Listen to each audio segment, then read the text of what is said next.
Você vai ouvir agora o podcast Seafood Brasil.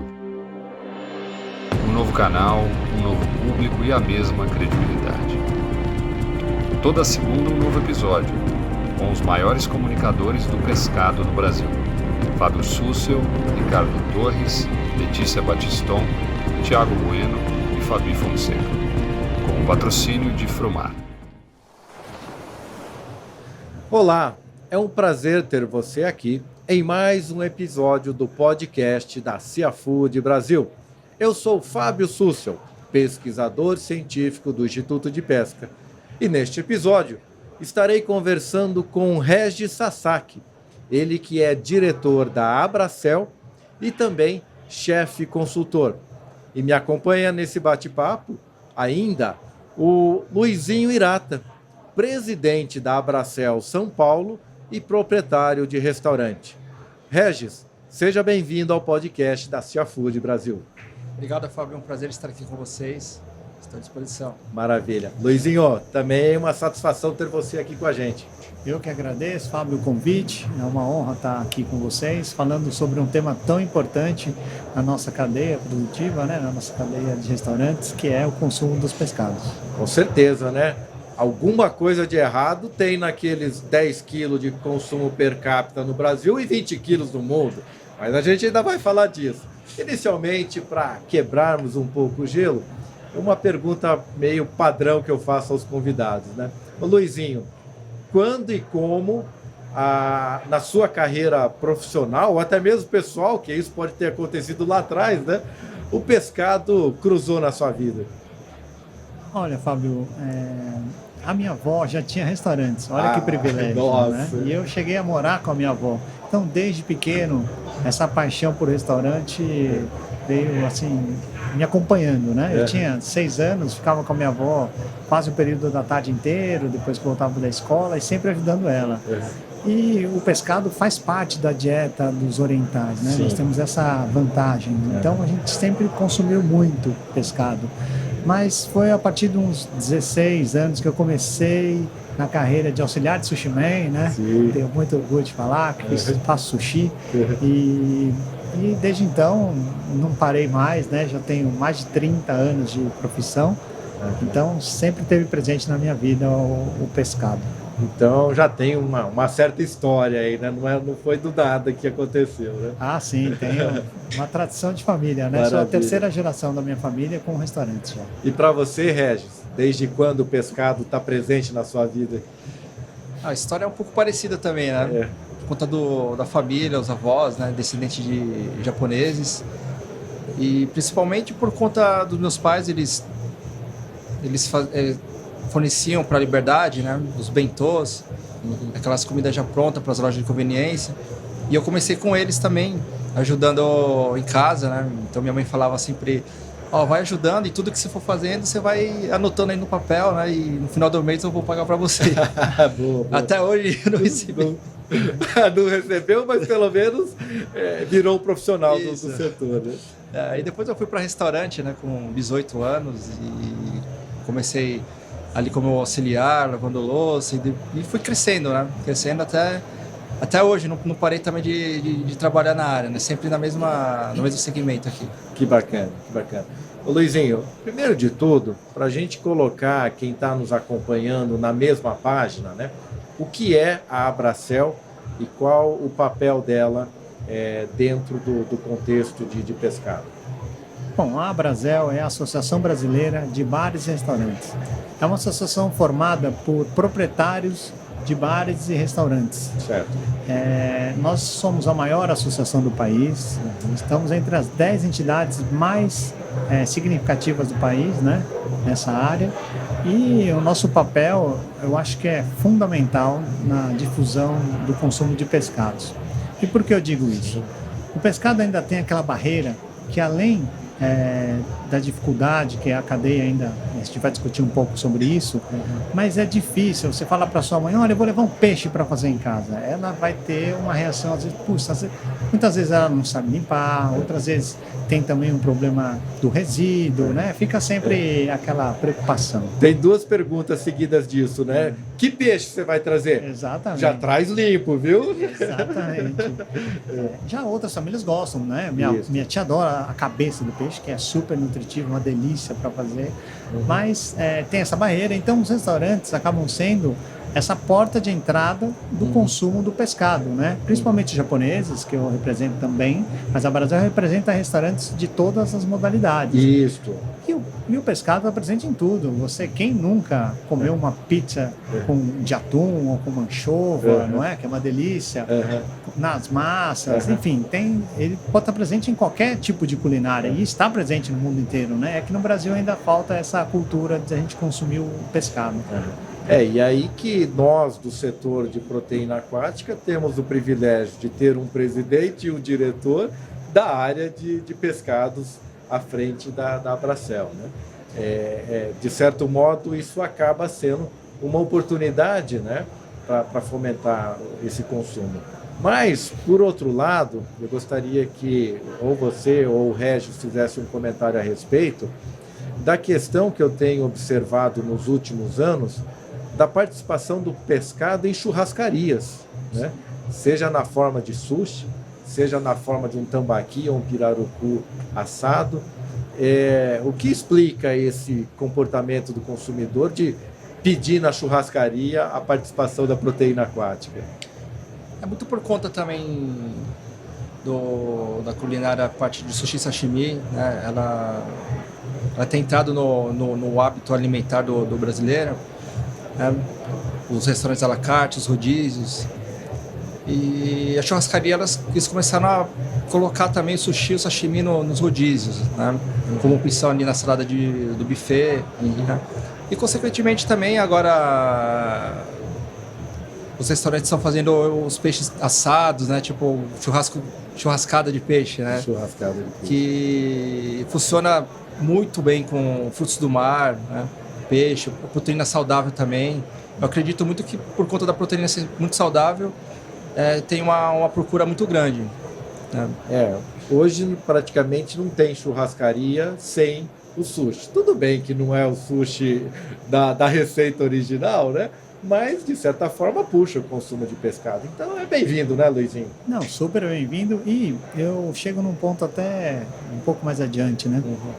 Eu e o Sasaki, a gente tem uma turma em comum, a gente sempre organiza, que é muito comum no Brasil, quem não gosta de fazer um churrasco em casa, chamar os amigos, tomar uma cerveja, assistir um jogo de futebol. Sim. E o nosso churrasco ficou muito famoso, né, Sasaki, quando a gente faz juntos, porque nunca falta peixe.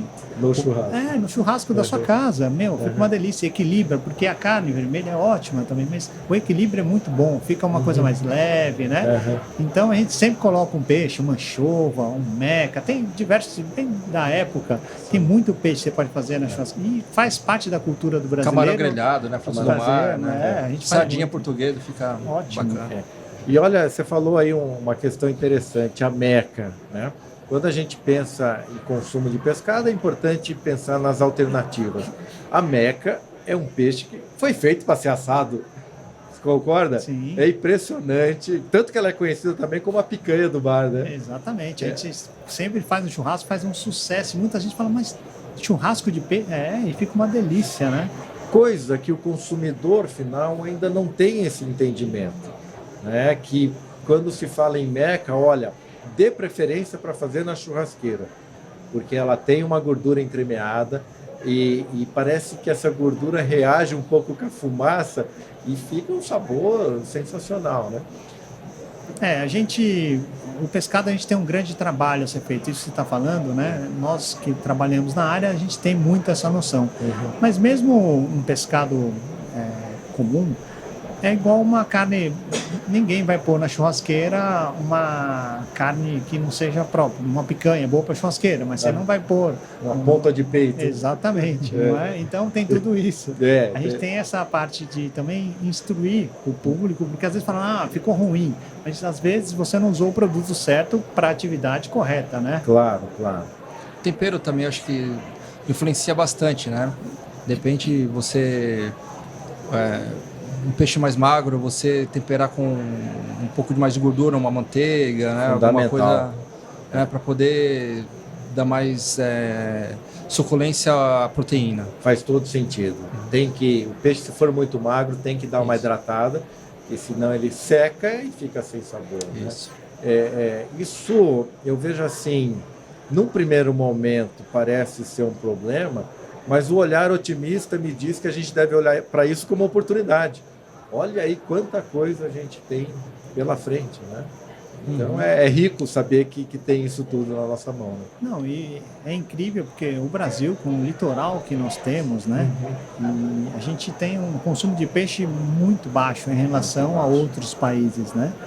E esse consumo de peixe, muitas vezes o pessoal fala, mas qual será o segredo do povo oriental, de uma vida mais equilibrada? Eu acho que muito tem a ver com a alimentação. Então, o pescado é uma proteína, como o Sasaki bem falou, super saudável, leve. Então, para uma pessoa de idade, para as crianças principalmente, que estão se desenvolvendo, é muito importante, uma vez por semana, 2, se possível até 3 vezes por semana, o consumo da proteína do peixe ou dos frutos do mar. Por quê? Porque isso vai entrar na formação dela, então é muito importante, né? A gente fomentar isso até para a saúde, né? Acho que uma coisa que a gente explora pouco é aquela refeição rápida num dia intenso de trabalho, que você não quer ficar com aquela sensação que está cheio até as 3 horas da tarde, né? Então um almoço executivo aí que tem que ser, você precisa ingerir nutricionalmente os nutrientes que precisam, né? O pescado é o que mais atende esse tipo de situação. Com certeza. Por exemplo, hoje eu sinto uma grande diferença, né? Quando eu vou me alimentar, uma churrascaria, por exemplo, né? Você come uma carne, uma picanha, demora a digestão, né? Tem que ser só no domingo, né?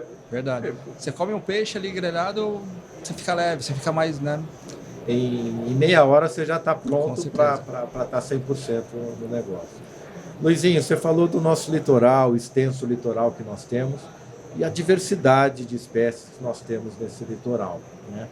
Diversidade de espécies, no meu entendimento, às vezes acaba levando uma certa confusão aos consumidores, que é tanta coisa, né, que fica um negócio meio confuso. Aí eu te pergunto, problema ou oportunidade?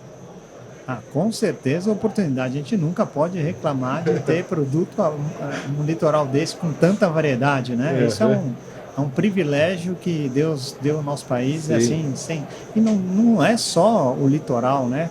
Nós temos uma rede fluvial enorme, né? A maior do mundo, né? Exatamente. Então, a diversidade aqui é muito grande, né? E num país quente como o nosso, vocês estavam falando do consumo, nada melhor como é muito leve, né? E no calor que nós estamos vivendo, além do que eu acho a produção do pescado, uma produção menos agressiva. Não estou falando que outras são, né? Mas eu acho uma produção, esse equilíbrio entre as proteínas, acho que é a saída que nós temos para um consumo mais consciente, né? Com certeza. Se você concentrar muito num tipo único de proteína, com certeza vai ter um desequilíbrio. Pessoal, tem um recado aqui da Frumar. Do mais renomado restaurante até aquele almoço de domingo, todos têm um desejo em comum: desfrutar sabores nada rasos e obter profunda satisfação. Adquira a Frumar agora mesmo e garanta incríveis experiências gastronômicas. Frumar, você, chefe dos mares. Aí, Luizinho, a gente entra numa esfera que tem uma participação muito forte nesse consumo, que é a crítica da grande imprensa a casos pontuais, a casos isolados, né? A aquicultura tem virtudes e tem defeitos. A pesca comercial tem virtudes e tem defeitos. Sim. Porém, as duas têm muito mais virtudes do que defeitos. E aí que a grande imprensa vive batendo em casos relacionados à aquicultura, casos relacionados à pesca. Isso é muito ruim para o setor, né? Eu não acho que é só ruim pro setor, isso é ruim para a sociedade como um todo. Perfeito. Porque o setor, ele acaba sobrevivendo com os tipos de proteína, né? A gente vai se virar, mas isso não é o ideal. O ideal é que a gente tenha esse equilíbrio. A gente tem, lógico, que indústrias poderosas também por trás disso, não são somente interesses, né? Mas a gente tem que lutar para ter esse equilíbrio, para produzir uma proteína melhor para a população, né? E o peixe, bom, a gente é um pouco suspeito, né? Mas todos os nossos colegas da Brasel, porque a Brasel, como eu falei, tem muito que estão fazendo hambúrguer com peixe, por que não? Fica uma delícia, não é?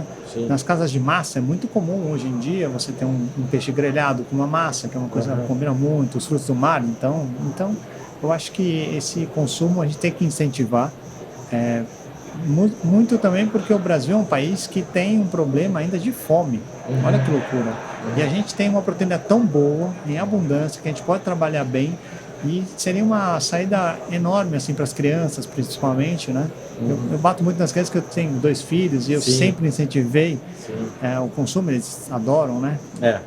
E os amiguinhos às vezes não tinham essa frequência e eles iam em casa e a gente oferecia. Não, no começo era, mas agora você vê, a gente consegue colocar essa cultura científica, né? Sim. Regis, o consumidor final tem uma resistência ao pescado porque, via de regra, custa caro e a qualidade nem sempre atende às expectativas, né? Me parece que tem um comportamento diferente de quem vai consumir pescado no restaurante e quem vai consumir pescado no supermercado, né? Sim. Como que você vê a gente achar o equilíbrio desses dois aí, né? Eu acredito também que um pouco da cultura, né? Por exemplo, a dificuldade da manipulação do pescado em casa, por exemplo, né? É que nem a gente estava comentando antes, a questão de vou comprar o peixe e ter que limpar. Então, geralmente você tem que pedir já na peixaria para filetar o peixe. Eu acho que tem a questão também, por exemplo, da dona de casa, quando ela vai na feira e ela comprar, ela sente o cheiro aquele de peixe mais forte, né? Por conta do calor, né? Então aquilo ali fica na memória da pessoa, fala, né, tem um cheiro forte e peixe tem espinho, é difícil para comer, né? Então acho que tem um pouco disso ainda, mas está se quebrando, né? Tanto que muitos dos clientes falam assim, eu só como peixe em restaurante mesmo, por conta da facilidade, né? Já está filetado, já está imposta. E eu acredito que a indústria ela tá desenvolvendo produtos para poder a dona de casa, o consumidor final, desenvolver suas receitas com mais facilidade, né? Agora, por conta da manipulação da indústria mesmo, né? E ter a segurança que o peixe do mercado também tem qualidade, também já vem sem espinho, a grande maioria, né? Agora você falou em receita, eu acho que agora eu entro numa questão bem que é a particularidade de vocês.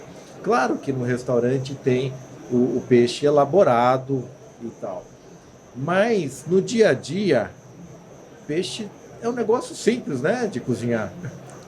Muito simples, muito simples. Basicamente como se fosse uma carne vermelha.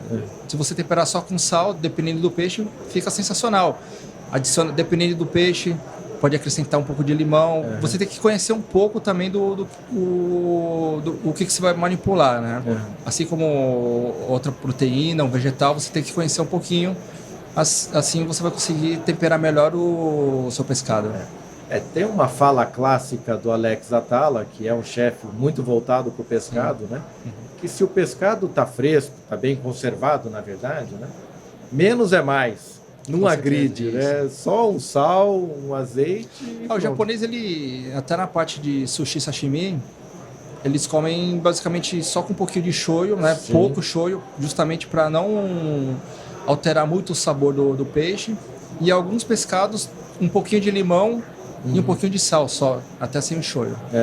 E às vezes o limão vem depois do pescado preparado, né? E não antes no tempero. Isso mesmo. São desafios bobos que pra gente que mexe, que lida com isso no dia a dia, né? Eu não sou chefe também, mas gosto de ir para a cozinha, né? Aí meus amigos falam, não, você tem que abrir um restaurante. Eu falo, não, abrir restaurante é outra responsabilidade, é outro Deus. Eu só quero cozinhar para os amigos, né? Eu conto para os meus amigos, eles falam, eu quero abrir um restaurante. Eu falo, pensa bem, porque realmente é um ramo... Bom, acho que como todos, né, é bem específico, você tem que se preparar, você tem que buscar informação. A Brasel é muito disso, né? A gente ajuda muitos donos de restaurante a manter o seu negócio. Vou passar um dado aqui, Fábio, que a gente falou, puxa, mas a maioria procura comer o pescado no restaurante, né? Mas isso não é só o pescado. Mais de 1/3 da alimentação do brasileiro já é feita fora de casa. Mais de 1/3. E no pescado, eu acho que esse número é até um pouco maior, realmente, pela dificuldade do preparo e também pela popularização do sushi, do sashimi, que ajudou muito, né? Porque na pandemia, nós tivemos um crescimento muito grande do delivery japonês. Certo. Uma porque a maioria da comida vai fria, ela viaja bem, e a outra porque é muito difícil replicar em casa mesmo o sushi. É uma comida... É uma arte, né? E é difícil você ter uma variedade tão grande de peixes em casa para poder fazer um prato bem sortido e tal, né? Mas muitas pessoas estão agora fazendo cursos, se aperfeiçoando, porque esse desejo de cozinhar, a pandemia acho que aflorou isso. Aflorou. Né? E tem muita gente fazendo em casa, como eu falei, além do churrasco, peixe, tem muita gente fazendo sushi em casa, que é uma delícia. Junta os amigos, porque junta a galera, um corta, um ajuda a enrolar, é super legal. Há um mês atrás eu fiz o curso lá no Nagoya. Olha só, sushi tá vendo, o mestre Kawai, né? E aí... você estava falando do consumo fora de casa, né? Uma média. O pescado é muito mais, de fato. Eu não sei se a Bracel tem algum estudo nesse sentido, mas o José Ricardo, que hoje ele está na Frumar e que trabalha com distribuição de pescado há muitos anos, ele entende que em torno de 70% do escoamento de pescado é via food service. Você acha que é por aí, Luizinho? Olha, esse dado eu ainda não consegui compilar ele, né? Posso até... Acho que é um caso até de estudo para a associação mesmo, né? Mas na minha percepção, assim... Né? Eu acredito que mais da metade é certeza, né? Eu também concordo. Mais da metade eu tenho certeza que é. Agora, esse número final a gente precisaria averiguar melhor. Às vezes 65, às vezes até 75 e tal. Mas é uma informação importante porque... cabe uma estratégia específica para isso, né? Sim. Lá na base da indústria, né? Alguma coisa que ajude a fomentar esse principal fonte de consumo, né? Eu acho que a gente... É uma obrigação de todos aqui que trabalham nessa área ajudar esse desenvolvimento da cadeia da pesca, né? Porque ela ainda está... Como o consumo vem crescendo aos poucos, então ela também está se desenvolvendo. Então a gente... tem muita expertise nisso, porque o peixe ele é um pouco mais vulnerável, então tem que ter um cuidado um pouco maior na distribuição, um tempo de prateleira um pouco menor, se ele for fresco, né? Mas, se bem trabalhado, fica uma proteína como outra qualquer. Eu tenho um restaurante, consumo muito peixe, recebo diariamente, então a gente tem um abastecimento que tem melhorado muito nos anos, né? Mas a gente ainda tem muito para caminhar. Entendi. O Regis, eu sou um técnico do setor de proteína aquática que vim da aquicultura, do cultivo, mas que fiz o exercício de entender que proteína aquática é uma coisa só. Até porque na gôndola do supermercado ou no cardápio do restaurante o consumidor não tem condições de distinguir isso, né? Mas aí eu te pergunto, Regis, hoje me parece, percepção pessoal, que o peixe, o pescado da pesca comercial ainda é a principal fonte dos restaurantes. Tirando dessa lista o salmão, que é importado do Chile. Sim.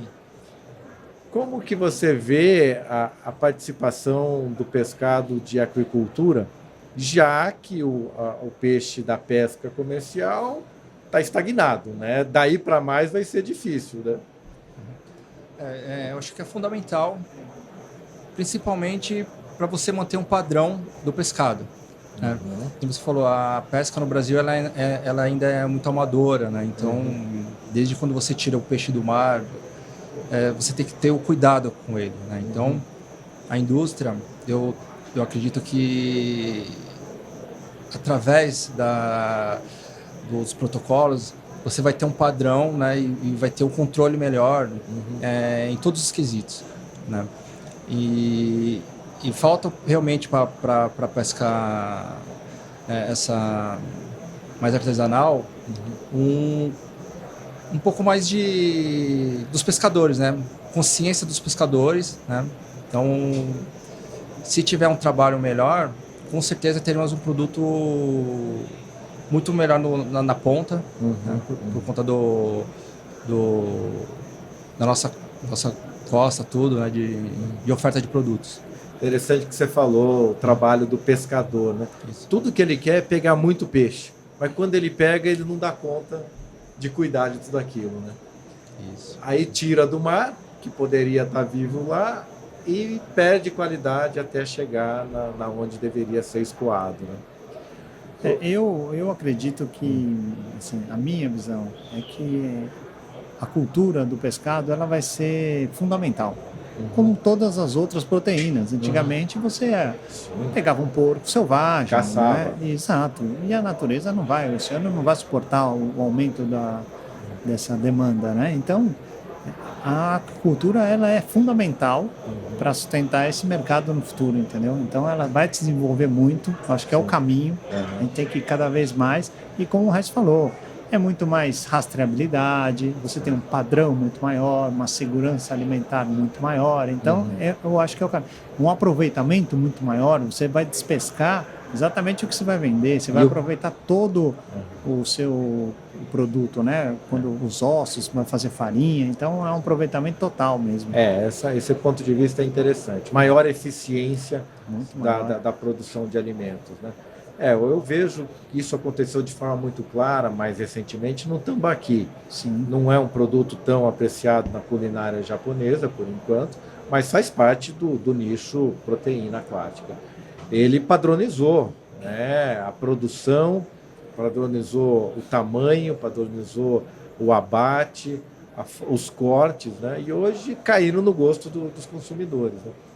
Mesmo o Japão, que é um país muito tradicional, já tem culturas, a gente até tem alguns peixes importados, já são de cultivo, né? Então acho que é um caminho a ser seguido, tem muita qualidade, eu acho que tem todo um caminho ainda para percorrer, mas o salmão é a maior prova, ele possibilitou um novo mercado. Quantos restaurantes japoneses nós estamos... A gente vai divulgar uma pesquisa, mas só no estado de São Paulo são mais de 5 mil restaurantes japoneses que estão sobrevivendo aí e vendendo salmão, vendendo os outros peixes também, né? É a diversidade, mas... E mais uma vez, o salmão, uma espécie tão criticada pela grande mídia, gerando a economia de um país como o Chile, gerando empregos e gerando negócios aqui no Brasil e no mundo afora, né? Então... e alimentando a população de uma proteína muito boa, né? Se a gente medir ali, lógico, toda a produção em massa de qualquer tipo de proteína, estou falando, não precisa nem ser de proteína, pode ser de grãos, pode ser do que for. Ela vai ter alguma coisa assim que não é ideal, mas tem muito mais benefícios do que malefícios. Muito mais, né? Além da saudabilidade da proteína, o ômega 3, que o salmão contribui absurdamente, né? Sim. Ô Luizinho, eu acompanhei o painel que você participou algumas horas atrás e eu resumo ele em duas questões bem claras: questão tributária e qualidade do pescado. A questão tributária parece que não é problema nosso, mas é, né? Porque interfere. E aí, qual que pega mais? Eu acho que, como você falou, né, são as duas grandes questões, né?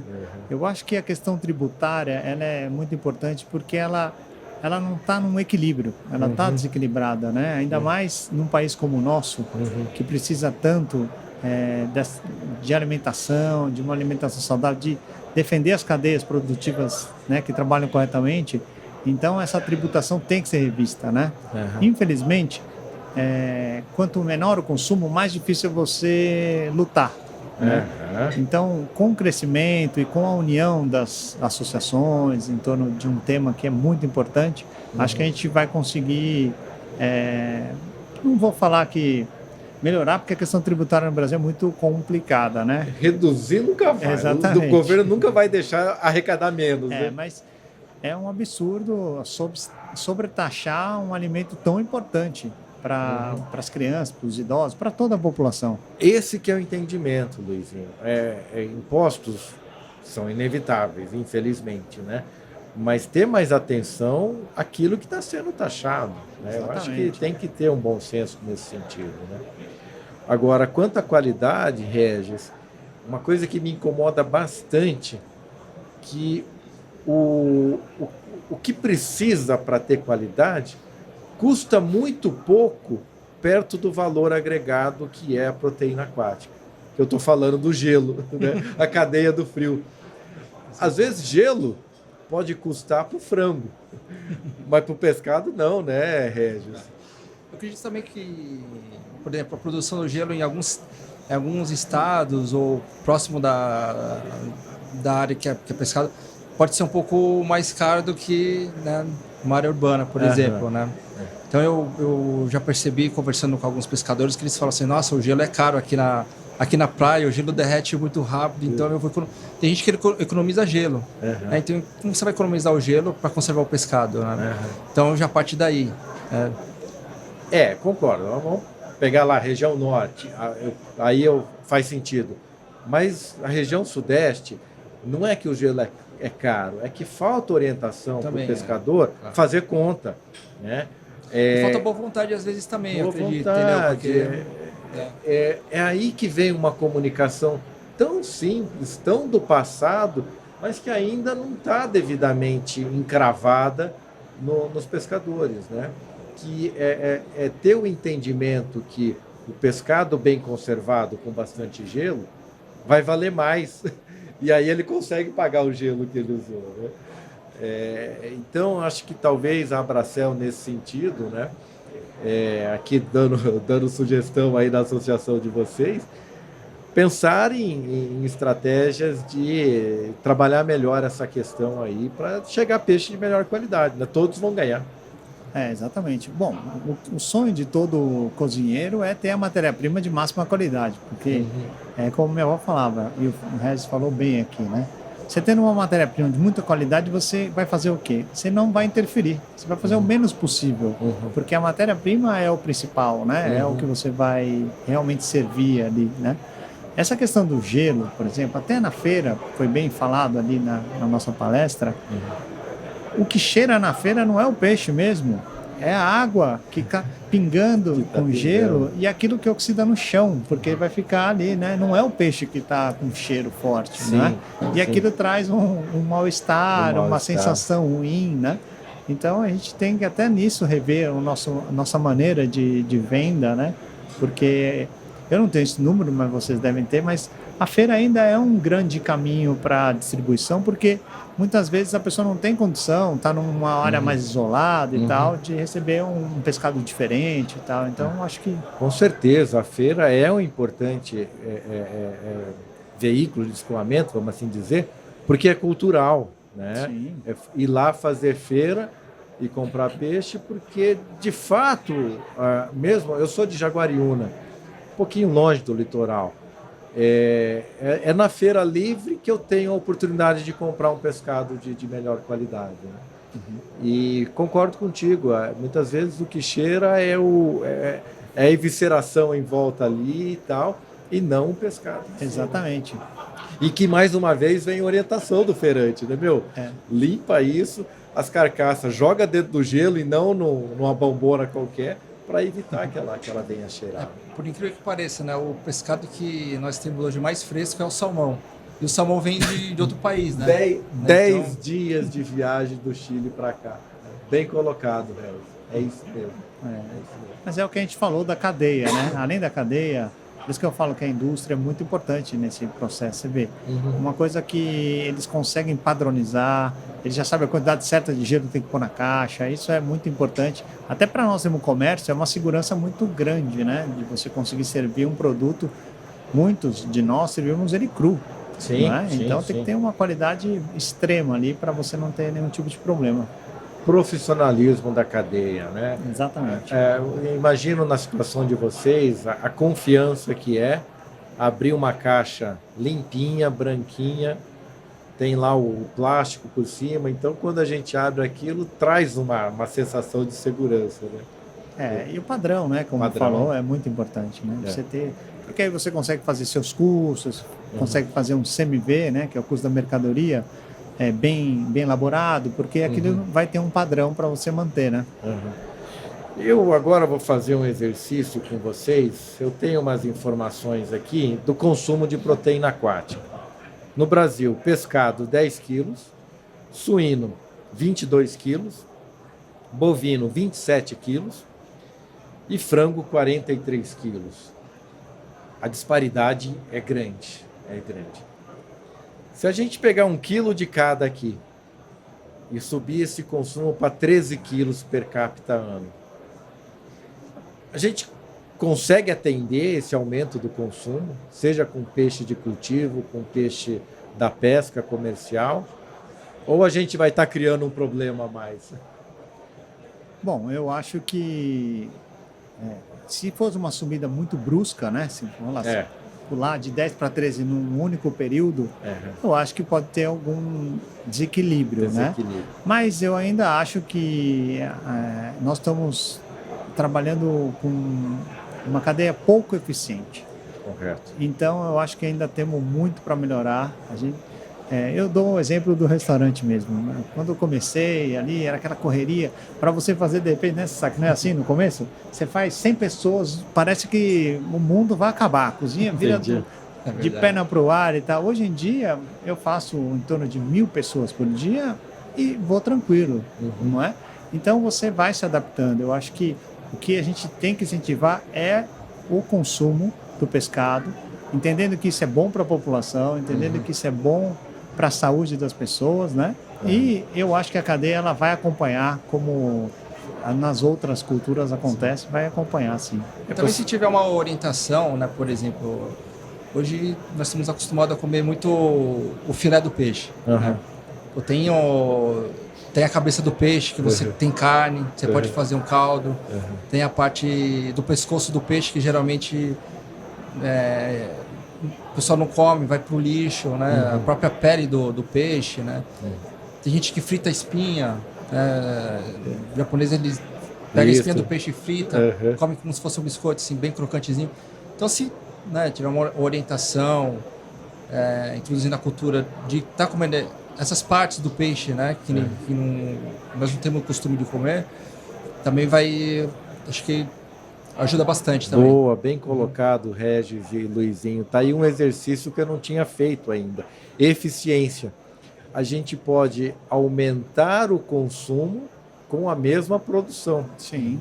Trabalhando a questão de eficiência. Peixe não é só filé, né? O camarão, que é a minha grande especialidade como técnico, né?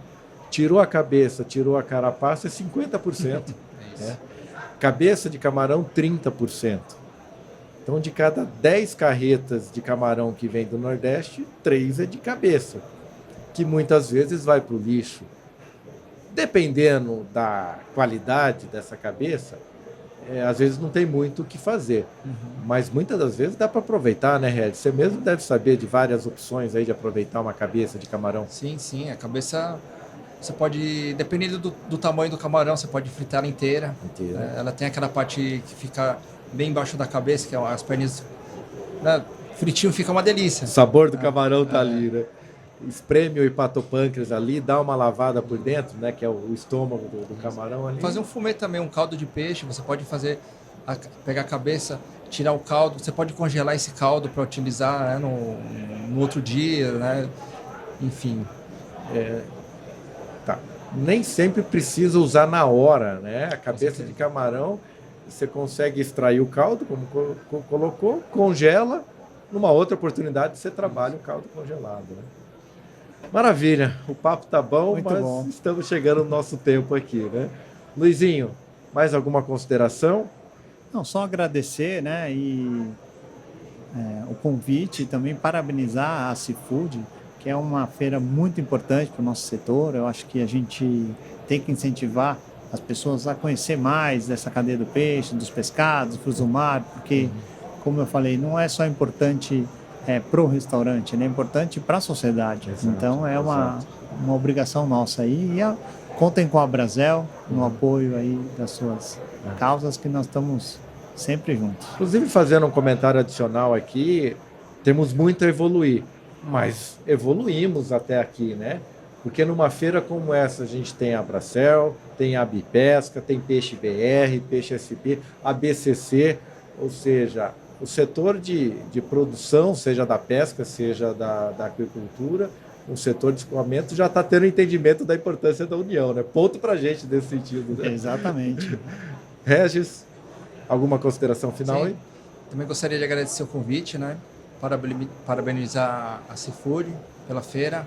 A feira está linda, maravilhosa, com grande conteúdo do setor. E contem com a Brasel também, para vocês, para quem não conhece, né? Vocês estão todos convidados a conhecer a nossa sede, que fica lá no Pacaembu, e fazer parte da nossa associação. Eu dou curso de técnicas de degustação de camarão. Degustação técnica de camarão. Olha, uma hora legal. vamos conversar sobre isso aí. Muito, vamos sim. Eu crio camarão marinho em Jaguariúna, camarão marinho longe do mar, e venho aperfeiçoando justamente um trabalho com o consumidor final através de eventos onde eu trabalho essa parte de degustação técnica do camarão. Né? Como apreciar o verdadeiro sabor do camarão. Uma hora vamos conversar sobre isso. Tá ótimo, obrigado mesmo. Obrigado, Luizinho. Obrigado, Regis. Obrigado, Fábio.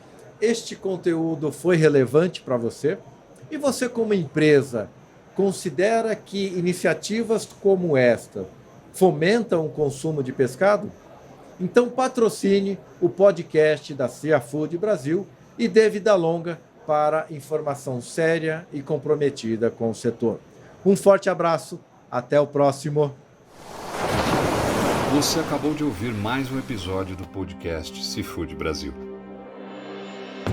Um aquário onde você mergulha para saber as principais novidades do pescado. Toda segunda um novo episódio. Um patrocínio de Frumar. Até a próxima.